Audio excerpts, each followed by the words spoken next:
How to convert USDC to USDT on Binance. So first you want to open up the Binance app, and then in the home page of the exchange you can find the convert button.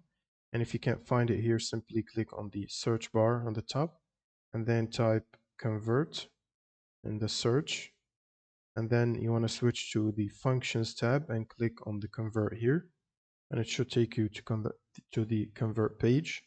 Now you want to select from USDC, so you can click on the drop down and type USDC in the search and pick USDC as the source, and then USDT to the to tab, and then you want to specify an amount that you want to transfer, for example 50 USDC, and it should tell you how much you will receive in USDT here. You can simply click on the preview button and it should prompt you to confirm the conversion. So if you have enough balance, you simply click on the confirm button here and it should convert your USDC balance to the USDT. And that's pretty much it for this video. If you have any questions, leave them in the comments below, and see you on the next one.